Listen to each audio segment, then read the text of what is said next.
Hello everyone, कैसे हैं सभी। आई होप बढ़िया होंगे। जैसा कि पिछली क्लास में हम लोगों ने बहुपद के बारे में पढ़ा था। किसके बारे में पढ़ा था? बहुपद के बारे में, पॉलिनोमियल्स, जिसमें बहुपद के प्रकारों का था, कितने टाइप्स के होते हैं, कौन कौन से होते हैं। और आज जो है इस चैप्टर की एक्सरसाइज शुरू होनी है। ठीक है, पिछली एक्सरसाइज में ग्राफ को भी जाना था कि बहुपद के शून्य क्या होते हैं, कितने होते हैं, द्विघात बहुपद के शून्य बनेंगे, त्रिघात के कितने बनेंगे, तो इनके घातों के आधार पर शून्य ज्ञात कैसे करते हैं। और अगर ग्राफ दिया गया है, अच्छे पर ग्राफ बनाया गया है अगर, तो उसको हम क्या करेंगे, उसके शून्य ज्ञात करेंगे, उसके शून्य ज्ञात करेंगे। वो चीजें हमने पिछली वाली क्लास में पढ़ चुके हैं। अब एक्सरसाइज 2.2 पढ़ेंगे। कौन सी? एक्सरसाइज 2.2। 2.2 में हमें द्विघात समीकरण के मूलों के बारे में पढ़ना है। किसके बारे में? मूलों के बारे में। मूलों के बारे में शायद आपको जानकारी होगी, अगर नहीं है तो इसमें देखेंगे, समझेंगे। इसके फॉर्मूले भी हैं, उनको समझ लेते हैं।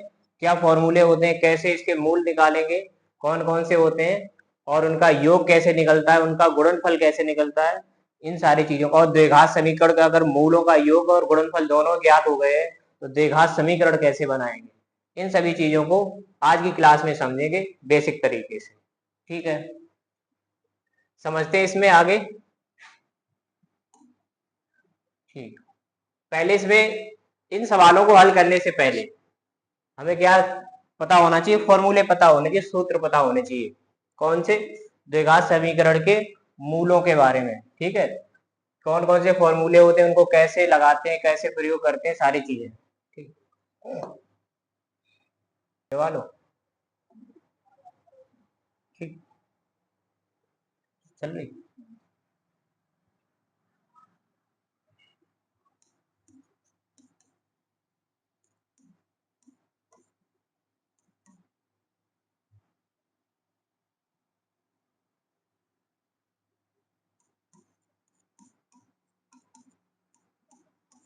द्विघात समीकरण,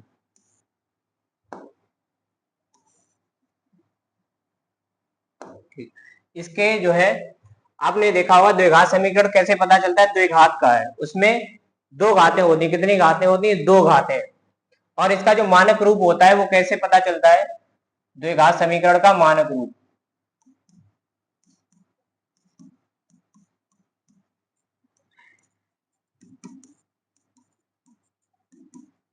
मानक रूप जो है a x square plus b x plus c बराबर 0। ठीक है, इस तरह से लिखते हैं। इन्हीं से हमें पता चलता है मूलों का योग कैसे ज्ञात करेंगे, मूलों का गुणनफल कैसे ज्ञात करेंगे।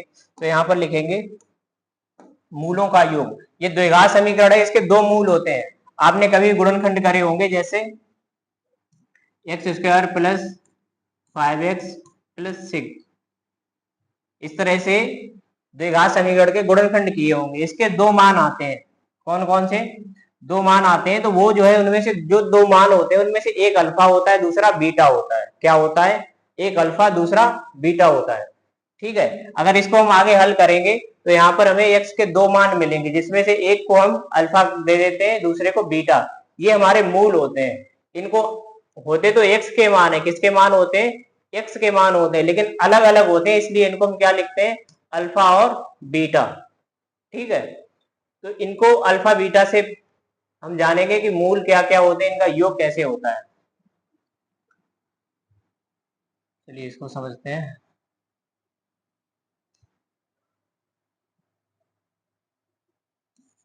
मूलों का योग, किसके मूलों का? द्विघात समीकरण के। ठीक है, मूलों का योग क्या बनेगा? मूलों का योग बनता है कितना? Alpha plus beta. दो मूल होते हैं, कौन कौन से? अल्फा और बीटा। अल्फा प्लस बीटा, इनका योग क्या होता है? माइनस का बी अपॉन ए। बी अपॉन ए का मतलब, इसको लिख सकते हैं एक तरीका और होता है। जो माइनस बी होता है ये किसका गुणांक होता है? एक्स का गुणांक। और जो ए होता है ये किसका? एक्स स्क्वायर का गुणांक होता है। किसका गुणांक होता है? एक्स स्क्वायर का गुणांक। ठीक है, तो इसको हम अगर मूलों का योग निकालना है तो क्या प्रयोग करेंगे, alpha plus beta. Alpha plus beta बराबर क्या होता है, एक्स का गुणांक माइनस का एक्स का गुणांक और एक्स स्क्वायर का गुणांक। ठीक है, और दूसरा तरीका ये है कि माइनस बी अपॉन ए, इस समीकरण को देख के माइनस बी अपॉन ए लगाएंगे। बी का मान यहां से माइनस का बी अपॉन ए, जो गुणनफल होगा इसके साथ जो गुणांक है उनके मानों को रखा जाता है, और मूलों का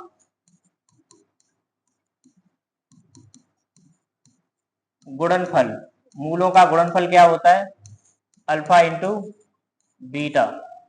इसको हम सी अपॉन ए, सी क्या होता है इसमें, सी जो होता है वो कैसा, अचर पद, अचर पद होता है जिसमें 1 2 3 4 धनात्मक ऋणात्मक संख्या हो सकती है कोई भी।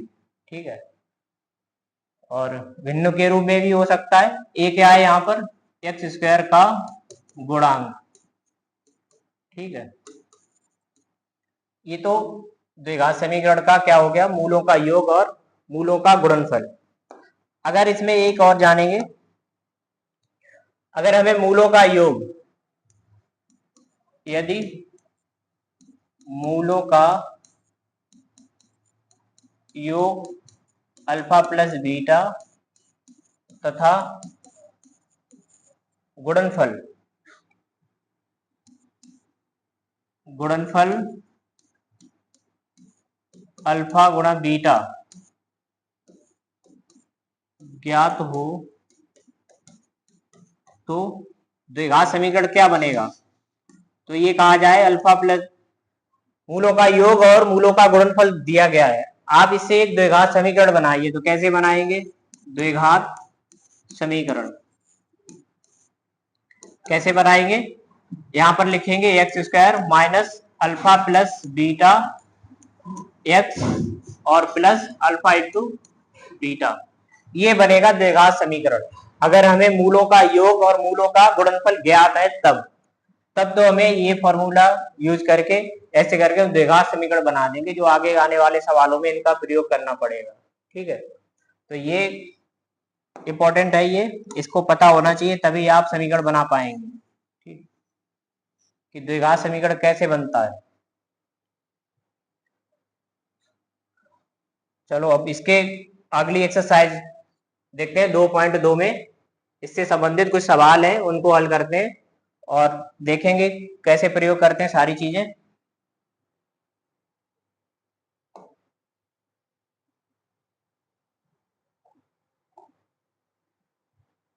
एक्सरसाइज 2.2 में देखेंगे, निम्नलिखित द्विघात बहुपदों के शून्य ज्ञात कीजिए और शून्यकों तथा उनके गुणांकों के बीच के संबंध की सत्यता की जांच कीजिए।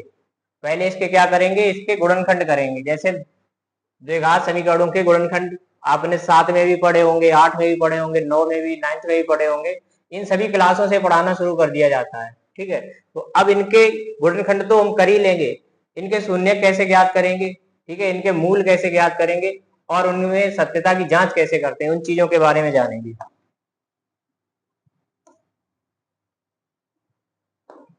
तो पहला सवाल क्या है, पहला सवाल एक्स स्क्वायर माइनस का 2x माइनस का 8, ठीक है, ये सवाल है, बराबर 0 लिख सकते हैं। ठीक है, अगर नहीं भी लिखते हैं तो बाद में हमें 0 से तुलना करनी पड़ेगी इसकी। इसके पहले गुणनखंड करते हैं। कैसे गुणनखंड करते हैं, इसका जो अंतिम पद है, ये वाला अंतिम पद और प्रथम पद जो है, इनका क्या करते हैं, गुणा करते हैं। अंतिम पद क्या है, 8 है, माइनस का 8 है, -8, और प्रथम पद क्या है, एक्स स्क्वायर। इनके इस तरह से गुणनखंड करते हैं कि हमारे पास जोड़ने घटाने पर बीच वाली ये एक्स का गुणांक मिल जाना चाहिए और गुणनफल करने पर इन दोनों का गुणनफल आ जाए। मतलब हम लोग क्या करते हैं, 8 संख्या के हिसाब से गुणनखंड कर देते हैं इसके। ठीक है, कितना होगा, 8 के गुणनखंड क्या बनेंगे, 4 दूनी 8। अगर इसको हम कितना कैसे लिखेंगे, -4x, ये हटा दीजिए अभी। ठीक है, 4x और 2x। तो इसके जो है 4 और दूनी कितने होते हैं, 4 और 2 का गुणा करेंगे तो कितना आएगा, 8 आएगा। कितना आएगा, 8 आएगा। और इनका जो घटाएंगे, इनको 4x में से 2x घटाएंगे तो कितना बचेगा, 2x बचेगा कि नहीं बचेगा। उसी प्रकार इसके क्या करेंगे, गुणनखंड करेंगे। यहाँ पर लिखते हैं एक्स स्क्वायर माइनस 2 को हम क्या लिख सकते हैं, 4 माइनस 2 एक्स माइनस 8। ये हो जाएगा एक्स स्क्वायर माइनस का 4x और ये माइनस माइनस प्लस का 2x माइनस 8। ये क्या बनेगा, यहाँ से x कॉमन ले लो, x माइनस 4, यहाँ से प्लस का 2 कॉमन ले लो, x माइनस 4। ये x माइनस 4 बचेगा और ये x प्लस 2। ठीक, अब क्या करेंगे, ये दो गुणनखंड आ गए इसके, ये x के दो मान आएंगे, यही दो मान क्या होंगे, अल्फा और बीटा होंगे। यहां से देखेंगे, अतः x माइनस 4 बराबर 0, 0 से तुलना करेंगे तो x का मान कितना आएगा, 4 आएगा। यहाँ से कितना आएगा, 4 आएगा। ठीक है, x माइनस 4 बराबर 0, x बराबर कितना होगा, 4 आएगा। ठीक है, और यहाँ पर x प्लस 2 बराबर 0, तो x का मान कितना आएगा, माइनस का 2 आएगा। इसमें एक को हम अल्फा कह देंगे और दूसरे को बीटा बना देंगे। ठीक है, ऐसे भी लिख सकते हैं। इन दोनों के मान अलग अलग आए इसलिए इनको अल्फा और बीटा नाम दिया जाता है। अब इनमें क्या करना है, सत्यता की जांच करनी है। सत्यता की जांच कैसे पता चलेगी,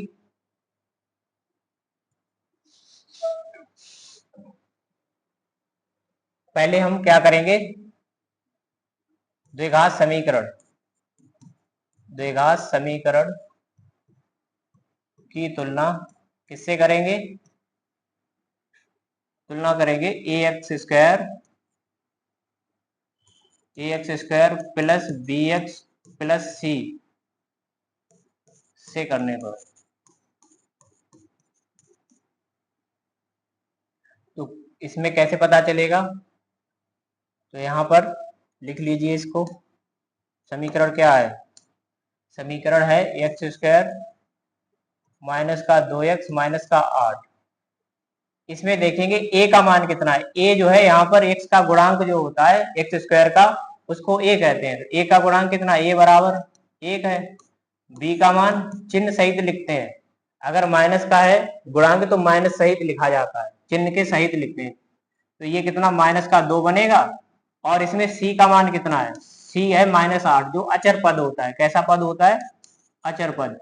ये तीनों मान हमें अभी यूज करने पड़ेंगे। ठीक, इनके आधार पर इसके मूलों का योग क्या बनेगा, मूलों का योग अभी इसमें भी देख लेते हैं। ये वाला पहले जो रह गया, इसमें अल्फा प्लस बीटा बना के देखते हैं। अल्फा प्लस बीटा कितना बनेगा, अल्फा कितना था 4 और बीटा कितना है माइनस का 2। तो ये 4 माइनस 2 बराबर 2 आ जाएगा। और अल्फा इंटू बीटा कितना बनेगा, 4 गुणा माइनस का 2, तो कितना होगा, ये माइनस का 8। ठीक है, इनसे ये जो अल्फा बीटा है इनका योग कितना बन रहा है, 2 बन रहा है और गुणनफल माइनस 8 आ रहा है। अब इस द्विघात समीकरण में ए बी सी के मान रख के देखेंगे इनसे कितना बनेगा। अगर ये हमारा इनके बराबर आ रहा है, अल्फा प्लस बीटा और अल्फा इंटू बीटा के बराबर आ रहा है, तो ये सत्यता कैसी होगी, उत्तर की जांच सत्य होगी। इसमें देखेंगे अच्छा, मूलों का योग, मूलों का योग क्या होता है, alpha plus beta, alpha plus beta होता है बराबर माइनस का बी अपॉन ए। लिखने के लिए एक्स का गुणांक बटे एक्स स्क्वायर का गुणांक लिख सकते हैं। अल्फा प्लस बीटा का मान कितना था, अल्फा प्लस बीटा कितना था 2 और माइनस बी अपॉन ए कितना था, माइनस बी अपॉन ए। देखो माइनस तो पहले से लगा है, बी का मान माइनस 2 है और ए का मान 1 है, तो 2 और ये माइनस माइनस क्या होगा, प्लस बन जाएगा ये। तो इसको हम 2, तो दोनों तरफ देख रहे होंगे मान कैसे आ रहे, बराबर आ रहे। इसलिए हमारे जो मूलों का योग है दोनों तरह से कैसा है, सही है। ठीक है, अब मूलों का गुणनफल देखते हैं। मूलों का गुणनफल, मूलों का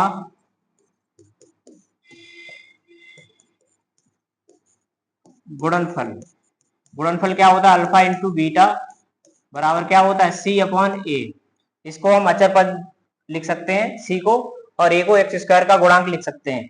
अल्फा इंटू बीटा का मान -8 था, और सी अपॉन ए, सी का मान कितना है? -8, और ए का मान 1 है, तो ये -8 बराबर -8। दोनों पक्षों में देख रहे होंगे मान कैसा मिल रहा है? बराबर आ रहा है। कैसा आ रहा है? बराबर। ठीक है, तो कह सकते हैं अतः उत्तर की जांच कैसी होगी? सत्य होगी। यहां पे लिख देंगे अतः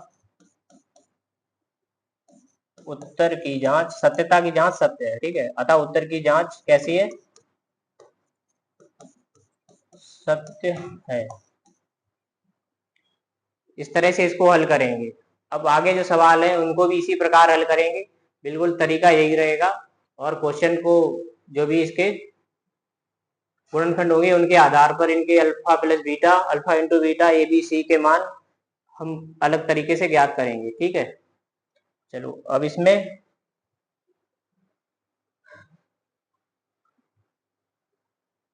अगला सवाल हल करते हैं। इसमें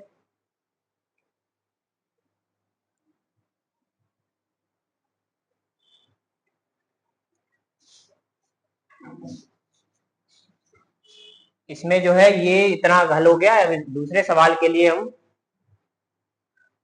तो ये समझ लिया होगा सभी ने कि किस प्रकार इसके मूलों को ज्ञात करते हैं, कैसे इसका योग निकालते हैं, कैसे गुणनफल ज्ञात करते हैं, किस तरह से एबीसी के मान निकालते हैं, और इनके जो सत्यता की जांच कैसे करते हैं, इनके शून्य सारी चीजें हमने इसमें जान लिया। ठीक है, अब आगे का सवाल हल करेंगे। सवाल जो है पहले, ये सेकंड नंबर है पहले का, दूसरा पार्ट हल करेंगे।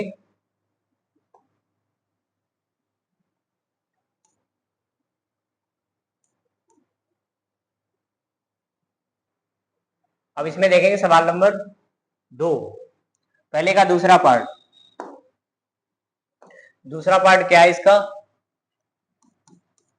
सवाल नोट कर देते हैं यहाँ पर। 4s², 4s² minus 4s plus 1। अब इसके गुणनखंड कैसे करेंगे? इसमें प्रथम और अंतिम पद का गुणा करते हैं। 4 का 1 में गुणा करें कितना? 4। ठीक है, और ये जो मध्य पद है वो कैसे आएगा? 2 और 2 का गुणा करेंगे तो 4 आएगा, और 2 2 का योग करेंगे तो कितना आएगा? तो भी 4 आएगा। तो इसको हम इस तरह से हल करेंगे, 4s² माइनस 2 प्लस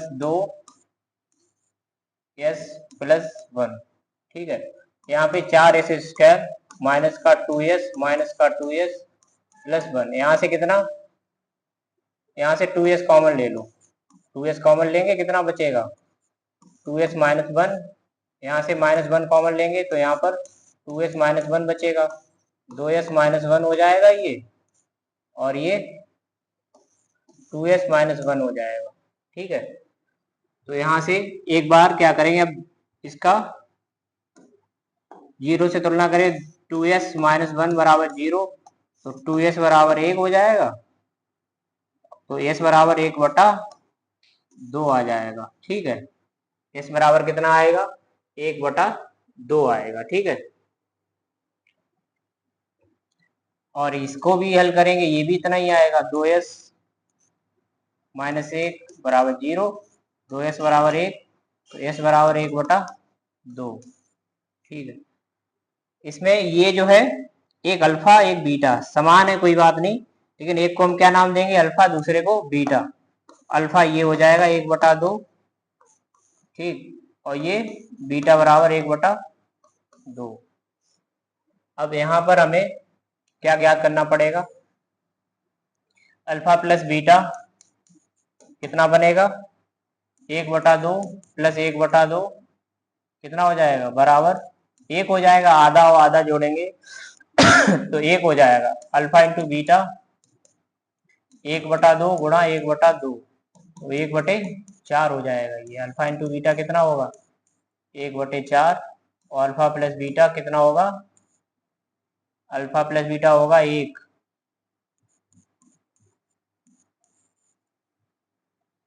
अब इसमें जानेंगे आगे समीकरण से, ठीक है, जो द्विघात समीकरण दिया गया है, द्विघात समीकरण की तुलना किससे, a x square plus b x plus c बराबर 0 से करने पर।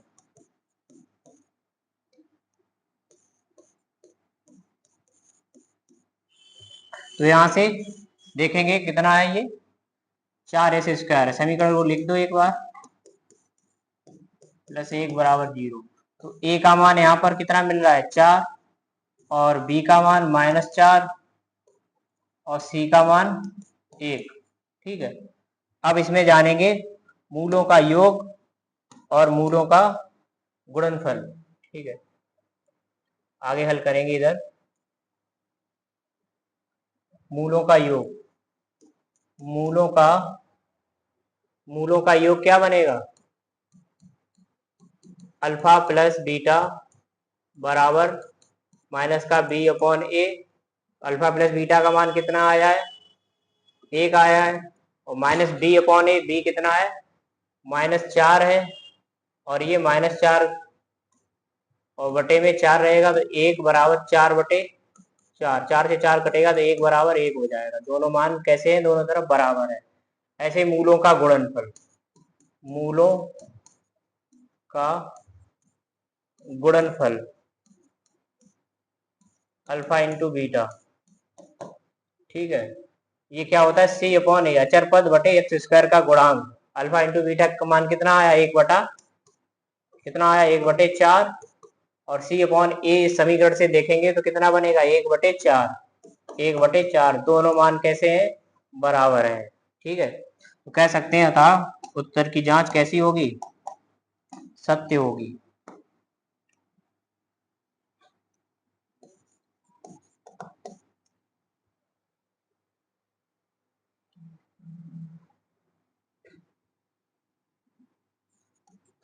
सत्यता की जांच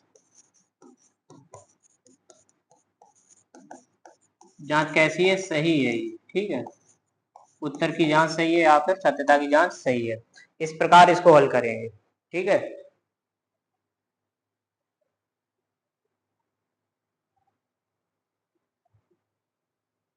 अब इसमें आगे सवाल जो आएगा उसको भी इसी प्रकार हल करेंगे।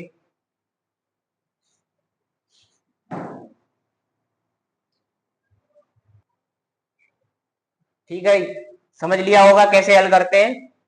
द्विघात समीकरण था 4s² माइनस 4s प्लस 1।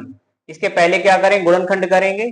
जो गुणनखंड आएंगे उसमें से हमें अल्फा एक बीटा, कौन सा, एक अल्फा एक बीटा लेना पड़ेगा, और अल्फा प्लस बीटा का इस प्रकार से हम क्या करेंगे, इनका योग करके देख लेंगे। एक बार इसका गुणनफल करके देखेंगे, फिर इस द्विघात समीकरण की तुलना किससे करेंगे, इसके मानक रूप जो होता है x² plus b x plus c, इससे तुलना जब करेंगे तो इसके ए और बी और सी के मान ज्ञात करेंगे। ए बी सी क्या होंगे, फिर मूलों का योग जो a माइनस बी अपॉन ए होता है, मूलों का गुणनफल सी अपॉन ए होता है, उनको ज्ञात करेंगे कैसे। ठीक है, अल्फा प्लस बीटा 1 था, माइनस बी अपॉन ए का जब मान लगाएंगे उसे सरल करेंगे तो कितना आएगा, 1 आ जाएगा। दोनों पक्षों में मान कैसे आएंगे, बराबर। तो मूलों का जो योग है वो सही है, मूलों का गुणनफल दोनों तरीके से हमारा आंसर कैसा आना चाहिए, सेम आना चाहिए। मूलों का गुणनफल कितना, सी अपॉन ए होता है, और यहां पर भी कितना था, अल्फा इंटू बीटा कितना था, 1/4 था, और सी अपॉन ए का भी मान कितना आया, 1/4 आया है। अतः जो भी हमारा उत्तर है ये सत्य है। ठीक है, उत्तर की जांच कैसी है, सही है। अब इसमें अगला सवाल देखते हैं।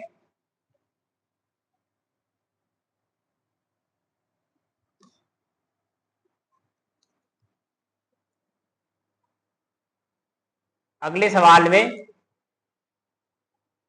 6x² माइनस 3 माइनस 7x, ठीक है, इस प्रकार दिया गया है। इसको थोड़ा अगर डाउट लग रहा है तो इसको सही करके लिख सकते हैं, क्रम बदल के।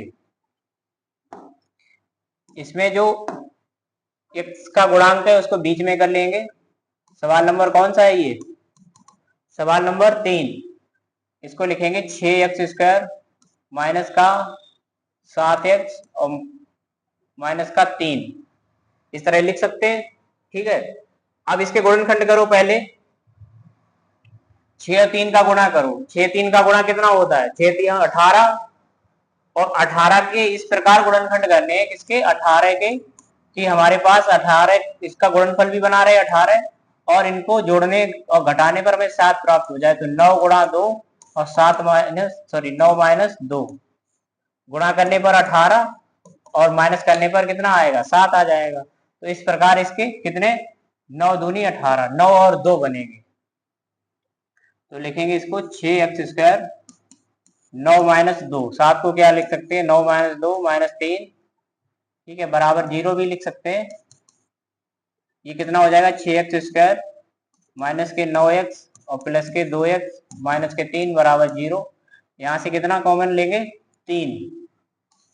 3x कॉमन लेंगे तो 2x माइनस 9, यहां से प्लस के, यहां से 3 कॉमन लिया तो यहां पर कितना बचेगा? 2x माइनस का 3 बचेगा, क्योंकि 3 का 9 में भाग लगेगा तो 3 बचेगा। और यहाँ पर 1 कॉमन लेंगे, 1 कॉमन लेंगे तो ये कितना हो जाएगा? 2x माइनस 3 बराबर 0, ठीक है। तो ये क्या बनेंगे? 2x माइनस 3 और 3x प्लस 1 बराबर 0। एक बार इसको 0 कर देते हैं। 2x माइनस 3 बराबर 0, तो 2x बराबर कितना आ जाएगा? 3, तो x बराबर 3/2। ये क्या है? अल्फा बराबर कितना लेंगे? 3/2। और यहां से बीटा 3x प्लस 1 बराबर 0, तो 3x बराबर -1, तो x बराबर -1/3। इसको क्या नाम देंगे? ये हमारा कौन है? बीटा। ये बीटा बराबर कितना? माइनस का 1/3। इस प्रकार इसको लिखेंगे, ठीक है। अब समीकरण की तुलना हम, जो भी द्विघात समीकरण दिया गया है, इसकी तुलना किससे करेंगे? मानक रूप जो होता है इसका ax² plus bx plus c से। तो समीकरण की तुलना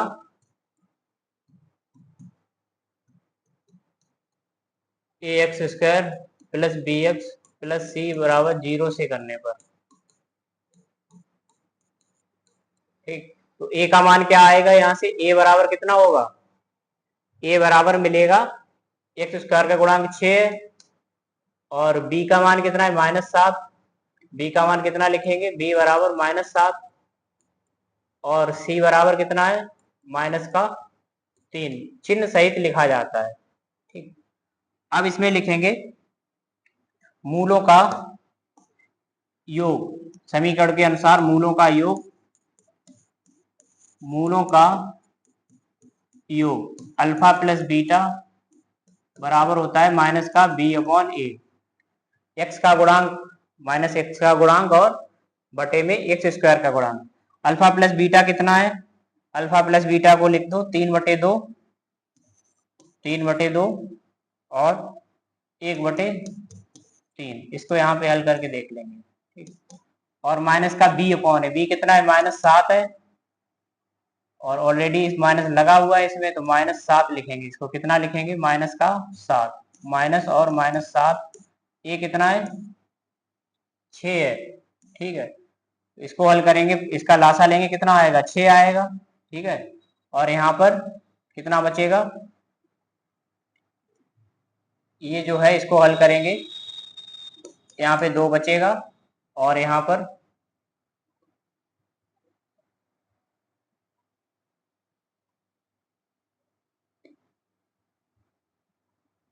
ये आ जाएगा कितना? 7/6 हो जाएगा, ठीक है। इसका लासा कितना होगा? लासा इसका 6 आएगा, तो यहाँ पे 6 का जब गुणा करेंगे कितना बचेगा? 9, ठीक है।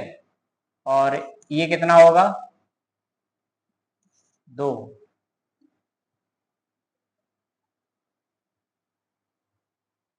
एक मिनट इसको चेक कर लेते हैं, कितना था ये? 3 बटा, चेंज हो रहा है इसका, यहाँ से गुणनखंड क्या बने थे इसके? 3x, ठीक है, 3x प्लस, और ये 2x माइनस 3, यहाँ से ये बनेगा 3/2, और ये वाला माइनस का 1/3। यहाँ पे प्लस हो गया है, जो कि क्या होना चाहिए था? माइनस होना चाहिए था। तो ये कितना था? अल्फा प्लस बीटा 3/2 और प्लस माइनस का कितना था, -1/3, इसीलिए चेंज हो रहा था। 3/2 माइनस का 1/3, लासा कितना आएगा ये 6। तो यहाँ कितना बचेगा 9, यहाँ पर 2, ठीक है, ये 7/6 और ये बचेगा 7/6। दोनों तरफ देख रहे होंगे कितना आया है, समान आया, एक जैसा आया है, ठीक है। और आगे इसमें मूलों का गुणनफल देखेंगे। मूलों का गुणनफल क्या होता है, मूलों का गुणनफल, इसको हम अल्फा इंटू बीटा बराबर C/A लेते हैं। अल्फा इंटू बीटा क्या बनेगा, अल्फा का मान है 3/2 और बीटा का मान कितना है, माइनस का 1/3, इस प्रकार लिखेंगे। और C/A, C का मान -3 है, A का मान 6 है, इसको हल करेंगे। इसको 3 से 3 काट दो, कितना बचेगा, 3 से 3 कटेगा और ये 3 एकम 3, 3 दूनी 6, इधर बचा है -1/2 और इधर भी -1/2। दोनों ही मूलों का योग और मूलों का गुणनफल कैसा आया है, समान आया है, एक जैसा आया। अतः उत्तर की जांच कैसी होगी, सही होगी।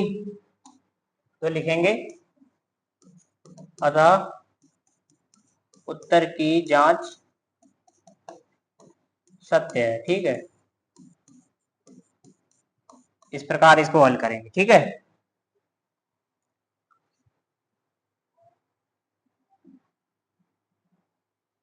अब इसमें अगला सवाल देखते हैं, सवाल नंबर 4, चौथा पार्ट है इसका।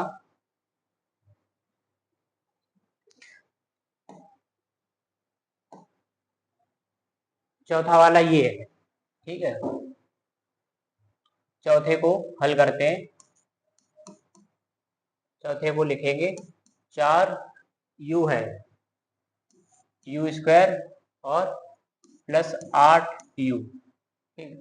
और इसमें अचर पद क्या है, 0 है। अचर पद क्या है, 0 है, ठीक है। जो नहीं है तो उसको हम क्या लेंगे, 0 ले लेंगे, ठीक है। तो यहाँ से देख रहे होंगे कि कॉमन क्या मिलेगा, यहाँ से गुणनखंड कैसे करेंगे, इसके गुणनखंड कॉमन लेना पड़ेगा, इसका उभयनिष्ठ निकालना पड़ेगा। कितना, 4 कॉमन ले लो, 4u, कितना 4u कॉमन लेंगे तो कितना बचेगा, u + 2, ठीक है, बराबर 0 कर दो इसको, ठीक। एक बार u का मान क्या आएगा, एक बार u का मान 0 आएगा और एक बार u + 2 बराबर 0 हो जाएगा। तो u बराबर कितना, -2, ठीक है। कितना आएगा, एक आएगा 0 और एक से आएगा कितना, -2, ठीक। मतलब कि अल्फा कितना होगा, 0 और बीटा कितना होगा, -2, ठीक है। अल्फा को कितना लेंगे, 0 और ये बीटा जो होगा -2। तो अल्फा प्लस बीटा करते हैं, पहले इनका योग कर देते हैं। अल्फा प्लस बीटा ज्ञात करेंगे यहाँ से। तो अल्फा प्लस बीटा बराबर क्या बनेगा, 0 + -2, तो ये हो जाएगा, प्लस माइनस माइनस रहेगा, -2 और अल्फा इंटू बीटा कितना होगा, जब गुणा करेंगे -0 में -2 का तो क्या होगा, ये 0 हो जाएगा। इसी प्रकार इसको समीकरण की तुलना किससे कराएंगे, समीकरण की तुलना ax² + bx और प्लस c बराबर 0 से करेंगे, ठीक है। तो a का मान यहाँ से क्या मिलेगा, a जो होता है x² का गुणांक, यहाँ पर x नहीं है तो हमें जो जिसकी घात 2 है, जिस चर की घात 2 है उसका गुणांक लेना पड़ता है। तो यहाँ पर u² दिया है तो u को जो गुणांक लिया गया u का गुणांक जो है उसे हम a ले लेंगे। u² का गुणांक कितना, 4 हो जाएगा, कितना हो जाएगा, 4। और x की जगह पे u आया है तो कितना हो जाएगा, ये b बराबर 8 हो जाएगा। c जब दिया नहीं इसमें तो c बराबर कितना होगा, 0 होगा, ठीक है। अब इसमें देखते हैं मूलों का योग। इस समीकरण के अनुसार मूलों का योग क्या बनेगा, अल्फा प्लस बीटा बराबर क्या होता है, माइनस का b/a होता है। अल्फा प्लस बीटा का मान कितना आया है, -2 आया है और ये कितना है, माइनस का चिन्ह लगेगा और b कितना है यहाँ पर 8 और ये कितना है, a का मान 4, तो 4 दूनी 8, तो -2 बराबर -2। तो योग जो है कैसा आ रहा है, समान आ रहा है, तब जो योग है मूलों का वो कैसा है, सही है। अब एक बार इसका गुणन देखते हैं क्या बनेगा, मूलों का गुणनफल क्या बनेगा, मूलों का गुणनफल अल्फा इंटू बीटा होता है, जो कि C/A से लिखते हैं, और अल्फा बीटा का गुणनफल कितना है, 0 बना था, और C कितना है, 0 है, और ये कितना है, 4 है, तो 0 में किसी संख्या से भाग देंगे तो 0 हो जाएगा, तो ये कितना आएगा, 0। तो दोनों तरह से हमारा जो उत्तर है वो कैसा है, सही है। ठीक है, मूलों को हमने चेक कर लिया है, योग से भी, अल्फा प्लस बीटा से भी, -B/, से भी, ठीक है, और C/A भी लगा दिया है। अतः उत्तर की जांच कैसी होगी, सत्य होगी। इस प्रकार हल करेंगे इनको। ठीक है, तो उम्मीद करते हैं सबको समझ में आया होगा। ठीक है, और इसको जिन्होंने इस चैप्टर को नहीं पढ़ा है वो शुरू से पिछली क्लास देख सकते हैं, उसमें जो भी बताया गया सारी चीजों को समझेंगे, और मूलों से संबंधित जो फॉर्मूले होते हैं, योग वाले, गुणनफल वाले, सारी चीजें हमें पता होनी चाहिए, तभी ये सवाल लगा पाएंगे। ठीक है, और इनको क्या करेंगे, समझेंगे, और आगे जो भी सवाल है वो अगली क्लास में कराएंगे। और आज के लिए बस इतना ही।